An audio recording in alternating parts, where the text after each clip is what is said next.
Hi everyone, welcome to our new episode of HeartBeats, a platform where we discuss social initiatives and topics that Singaporeans care about.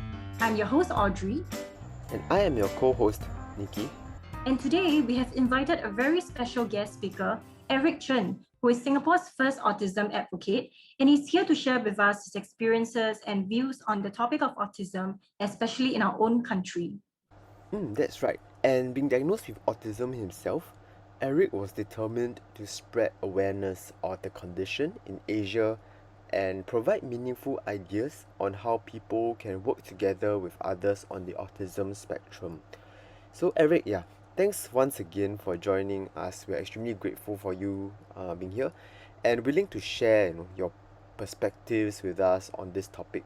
So maybe for a start, right? Could you share with us more about yourself and how you became an advocate for autism? Hi everyone. I came from a family of modest means, and in primary school, I went through. I went through mainstream school because that my mother did realize in primary school that I had some kind of communication difficulties, but she didn't think much of it. So I was not flagged out for any issue. Because I do not have behavioral issues and my grades were fine. The interesting thing was that I was starting to read university level science textbooks in upper primary school. I borrowed from the library, but the teachers kept discouraging me because they said these topics were outside the syllabus. And then later on, when my family got me a computer, I started picking up computer skills by myself. And that was the time when uh, computers were coming into mainstream. So for me, it was a new frontier, and I found that hey, I could do a lot of things in computers, like joining certain online groups called IRC, Internet Relay Chatting groups. So once I found that uh, in secondary school, I was reading a book called The Einstein Factor, and then in this book, I found that there was the concept that I could make my own choices. My own choices means that, I mean, if my mother says that, oh, you should do something, or my teacher tells me to do something, I don't have necessarily have to follow what they tell me. I could choose otherwise. But before that time, I was not aware that I could have such a possibility. But after that, then I started to have sort of a little rebellion within myself, because I wanted to know why I should study boring subjects. So and I asked the teachers, but they would not explain to me. I wanted to study pure science, but I was rejected. Um, so I didn't really study hard for my exams, and that cost me the opportunity to go into an IT related diploma, which was then a very hot subject. So while I was in Polytechnic studying logistics, I I came upon an article about autism uh, from NSNBC. That article talked about the California epidemic and and all those geek syndrome and stuff, and I was quite intrigued because whatever it described seems to be me. And I later went to get a diagnosis. After that diagnosis, I became Singapore's first autism advocate in November 2002 by appearing on the Straits Times. At that time was the dark ages for autism advocacy, because no one thought that autistics could advocate for themselves, and the term inclusion didn't exist at the time. So and later on, I went and served my NS, and I had certain spiritual experiences that led me to understand the concept of human. So in a way, I didn't feel human. I felt like an alien that was stuck on this human body and stuck in this weird planet where the inhabitants of this planet have a very primitive and illogical ways of behaving. Um, so those those experiences I had helped me to reconcile my understanding, and I felt that I had a duty to share uh, about what I have understood so that other people who want to follow my path could do so. Um, but people did not understand what I was trying to do. And in the end, I was just being asked to share about my life in school and whatever. Anyway, I went to Macau to do the sharing because in Singapore there was very little interest at that time. Um, the people in Greater China, that is Macau, Hong Kong, China itself, and they were very open and receptive to me relatively compared to Singapore. So I sort of became the pioneer for autism advocacy there. There at time there's no one else who's doing autism advocacy in that area too. So I had a year, pretty enjoyable year over there. But when I came back, I was told to choose between my family or the autism work. So, well, obviously I had to choose my family. And when I tried searching for a job, I found that employers would not accept autism. So I had to stop all autism work in Singapore and join the rat race. That was many years from then. Oh, so 12, so like 10 years or so until the day of the Trump-Kim summit, I had a breakthrough in understanding relational meaning, which I describe on my website. The relational meaning is the hidden aspect of the human experience. So, like, what is a mother? Our own mother has a special relationship with us that is not describable in by a dictionary definition. That special relationship, that feel, that experience, that concept itself, it could only be understood by someone who has experienced it. For me, I decided to start offensively confront discrimination and change the situation. Hence, I came up with quite a number of new initiatives that I will share later. Yeah, that's it for now. Alright, thanks Eric for sharing with us about your interests and how you make a conscious decision to make your own choices in life. So, like moving on, do you think that there are any perceived notions or misconceptions that people have of individuals on the autistic spectrum? I would say it's more than just in Singapore. It's also I also saw it in Greater China. So people have certain ideas. So for example, because I can speak well on stage, then some people say, hey, this guy is not autistic. Because all the autistic people I know, like they flap their wings and they can't talk or whatever. So even somebody who I heard did not invite me back to share, in the organization because they think that I'm a fake. So that's one possible reaction I had. So, but anyway, it was fortunate that when I went to work, I I was able to find colleagues who treated me as equals. So there was no such unsuitable kind of treatment to me. So generally, I would say that there is still a lot that can be improved in how people treat autistics, but that the fundamental mindset needs to be changed. So there are at least three common mindsets out there. One, the medical model of disability says that autistics are inferior or faulty and they need to be fixed or cured. So that's the medical model. Then there's a charity model that says that autistics are pitiful and dependent on others because the autistics can have a disability that makes them unable to function properly. And that is to me not a good thing because it creates dependency on other people.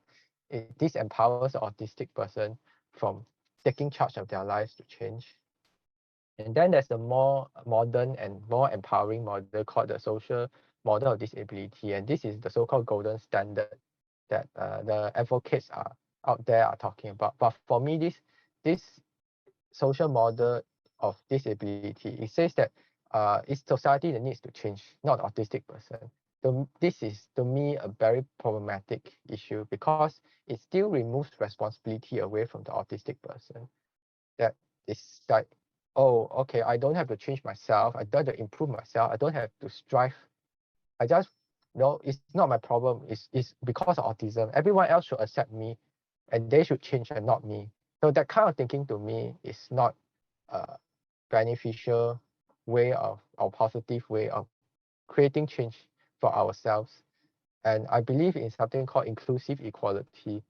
So inclusive equality is everyone else it should be treated as equals, and everyone else should treat others as equals. So if I'm autistic and I want people to respect me, I also have to respect other people.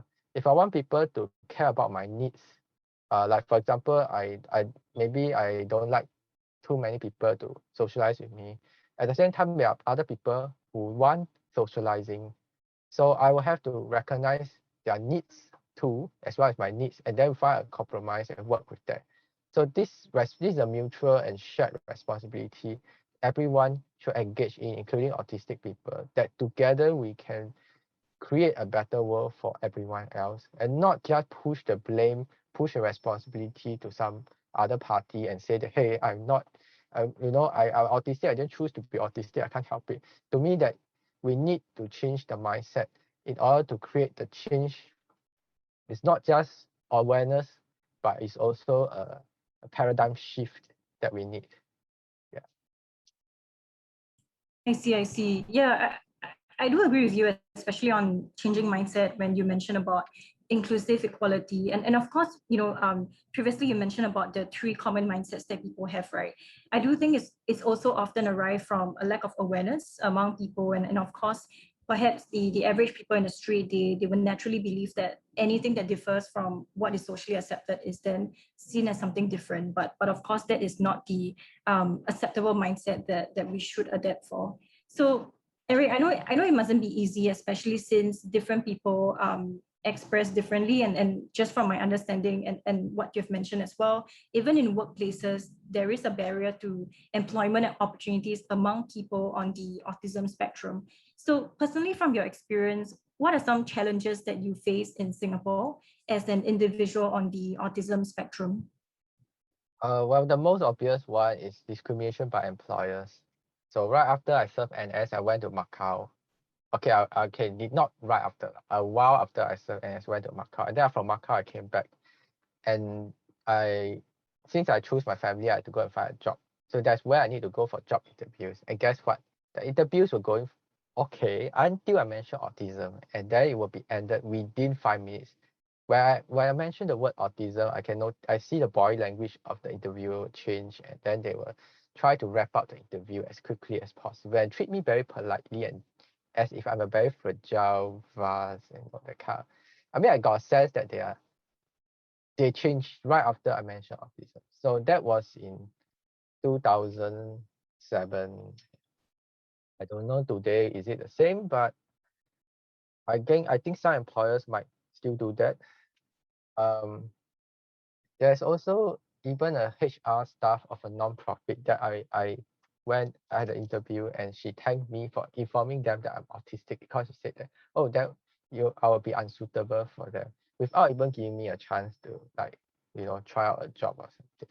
So that was unfortunate. But then even today there is no anti-discrimination laws protecting disabled people. Yeah, we have laws that say that you can't fire pregnant women, and we have laws that say you can't discriminate based on race, but there's no law that says that, if the guy is in a wheelchair, or I mean using a wheelchair, or autistic or whatever, that then people can, like, discriminate against them. We need to pass such laws uh, as a very basic statement that society will not tolerate discrimination. Anyway, that led me to stop all autism work in Singapore when I came back from Macau, and including turning away all the interviews. Well, too bad that they didn't interview me earlier. But anyway, I went to work where I served my NS. There was no problem because the people there knew my work performance. I was happily automating their work processes, and they like what I'm doing. And I also got other work opportunities through word of mouth of my reputation. There was only one time where I actually one of the jobs I got was a management level job, which I got by a job interview. Of course, I didn't mention autism, because if I mention autism, probably won't get it. So I went and tried out, and it didn't really work out for me, but I also contributed to documenting the work processes and streamlining their processes. So it's not, I mean, to me, it's a good experience, but I just realized that there's some limitation at that point in time about autism. So there is some truth in saying that, say, autistic people is not able to handle management or working with people that well. To me, there will not be discrimination. But discrimination is that when before even considering me for a position, people just turn me down because of the word autism. To me, that is explicit and blatant discrimination. Then, more recently, I was interviewed by a newspaper, and then the journalist chose to portray me as someone with employability issues. Well, actually, I was one of the few openly autistic people who did not have any employability issue. Basically, all those, there is not that there's no autistic people with out employability issue. It's just that those who do not need to find a job through like support from the autism organization, they just don't declare that they're autistic because there's no point. To them, they will think that it's better not to even be so-called tainted with the stigma of autism. I was one of those who chose to speak up about this matter, and unfortunately, I found that I was not portrayed to me in an accurate and positive light, and I find that it's damaging to autism advocacy because it will cause more autistics to hide instead of coming out. And unfortunately, this was my protests were in vain. So anyway, I just wrote a web article to educate other autistic advocates how to avoid such a situation. And I'll be very careful next time who interviews me. And this is something that all autistic advocates need to pay attention to, unfortunately. I see. Yeah, I really do hope that things are better now since 4 years ago, especially when you talk about the discrimination in employment opportunities, right? There are some companies I know that have this diversity and inclusion sector of things where they try to make it inclusive when it comes to employment opportunities. So to be honest, with all these initiatives, I really do hope that there will be greater awareness, especially with people on the autism spectrum and the challenges that they're facing now. Okay, maybe I just elaborate a bit. Some of these jobs, I'm aware that they may be created specifically for the purposes of CSR, corporate social responsibility, but they are not into. We are still maybe using a more of a charity model than the equality model. What I meant by that was I know someone who actually works for a big organization, and he's got a job with certain responsibilities that he theoretically needs to do, but he has been exempted from quite a number of these responsibilities because of autism. But he's drawing the same amount of pay and he has the same work benefits as the colleagues. And to me, I would say that there should be a better way of including autistic people than just say token inclusion or unequal inclusion, because I believe inclusion goes both ways and equality should be done on both sides, both the autistic person, autistic staff, and the non-autistic employer. So it should be done in a way that the autistic contributes competitively as much as possible, and not a charity model where autistic person may be subsidized to work. I think that will perpetuate the stigma against autism, in that people will think that autistic people are incapable. Yeah, and just like what you mentioned about inclusive equality, right? So that's the term that we should look at, where everyone should be treated as equal. As much as it's possible. Now, I accept that some autistic people, because of say intellectual capacity or what, they may not be able to compete equally. In that case, maybe this model may not apply for them. So I will accept that it's not for everyone. But for those with the capabilities, with the potential, let's push ourselves so that we can tell the world, we can show the world what we are made of. And we are not pushovers. We are not people who depend on other people's charity. We can stand on our own feet and we can compete as equals with other people if we're given the right supports. That's great to hear. So, Eric, on a side note, I do know that you have done so many initiatives in the past to advocate for autism. I personally have seen your website and it looks really comprehensive to me. You have written, guidelines, shared stories, and also provided tips on therapies, treatments, etc. So maybe you can summarize it for us, some of the amazing work or projects that you have done as an advocate for autism. Okay, it's more recent projects. So I organized this Life After Death Forum 2019. It's a large scale event, first autistic-led large scale event in Singapore. It was also my first attempt to work with a large and diverse team of people. Well, it's really tough, but I managed to pull through with it. It showcases autistic advocates and explores new solutions for the community. And then there was another project called the WhatsApp Autism Community Singapore. So it was the first autistic-led public community. It was co-founded by myself and another autistic friend. Basically, this community was came to existence because we were exiled from a caregiver group. A personal conflict occurred between the autistic person and a caregiver of that group, and then it was decided that the most amicable solution that was the autistic people form their own community, and the caregivers who are interested to join them will join that community. So that's came to existence like 2019. And it's now the largest public online community for autism in Singapore. Okay. Yeah, thanks Eric for sharing about your ground up initiatives and how like you tap into talent to sell posters and spread the word. So, in your opinion, right, what do you think are interventions that would support and be most helpful to empower the community of people with autism? So in the proposed non-profit, I would like to focus on three important aspects. First is homeschooling. I hated school, mainstream school. It's a place, not only a place where I get bullied, but also a place where I'm forced to study things that I don't really like study. And to study at a pace that was either too slow or too fast. It usually also not just having to study, but had to do a lot of other things, like dealing with uh, classmates, like they will joke and then I had to figure out what kind of jokes, or is it a joke, or how to respond, etc., etc. So there were a lot of complications going to school, and I thought it'd be great if I can homeschool, but I haven't had that chance.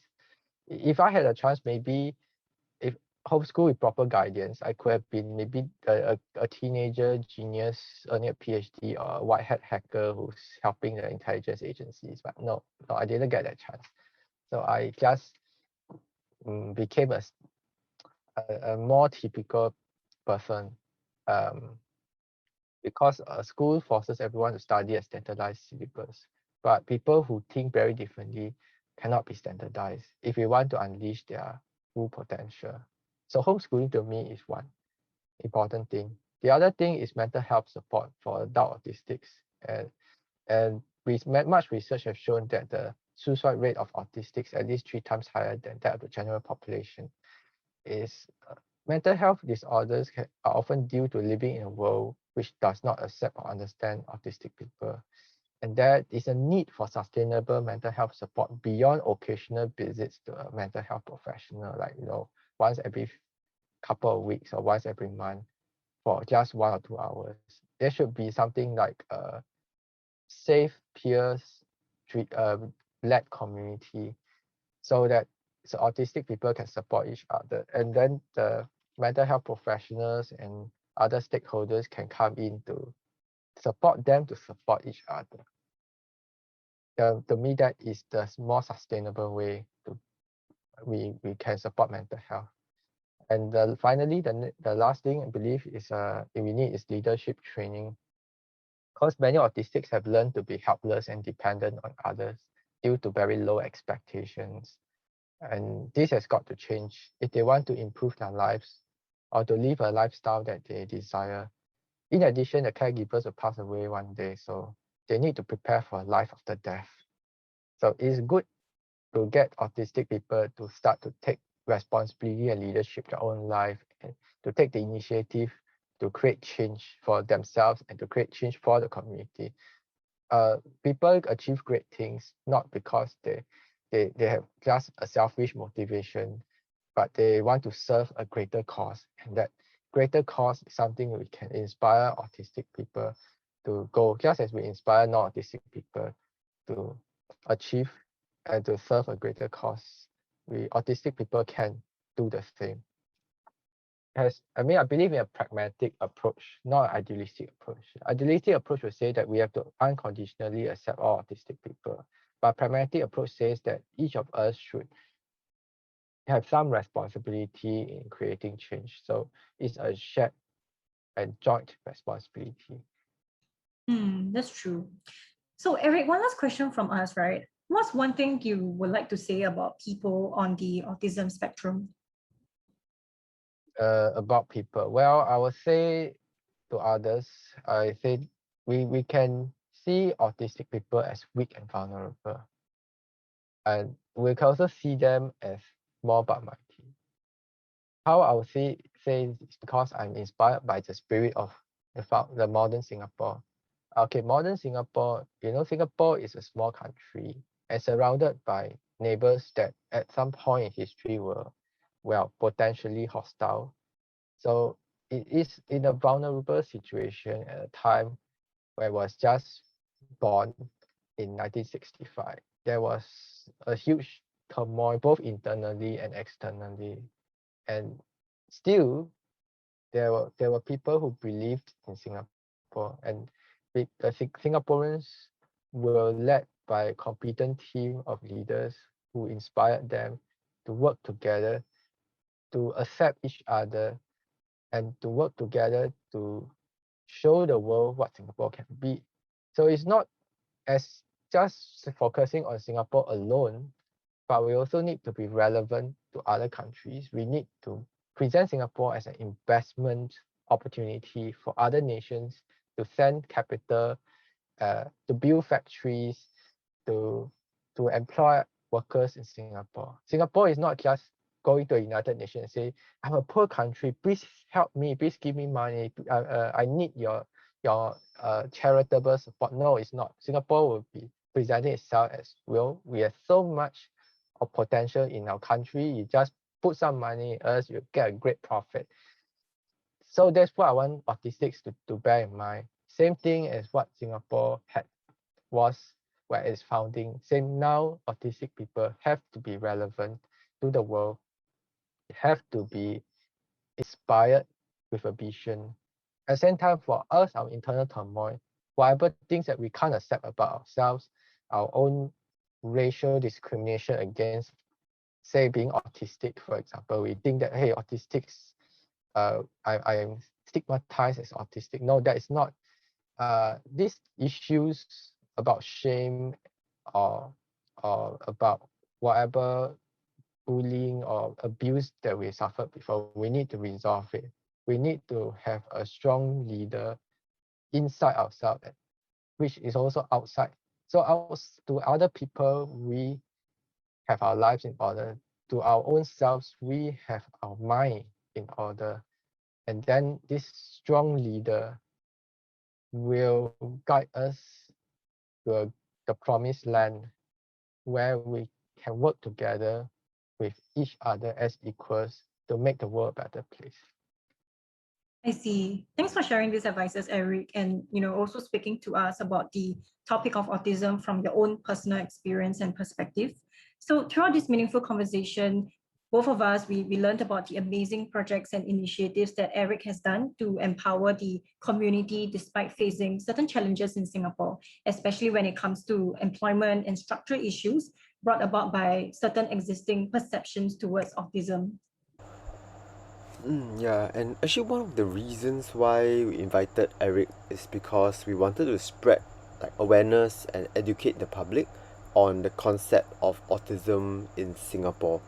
While no two people with on the autism spectrum, have the same language and social skills, it is important, that for all of us to recognize and respect them as adults and to help them experience as much self-esteem and achieve as much independence as they can and as possible.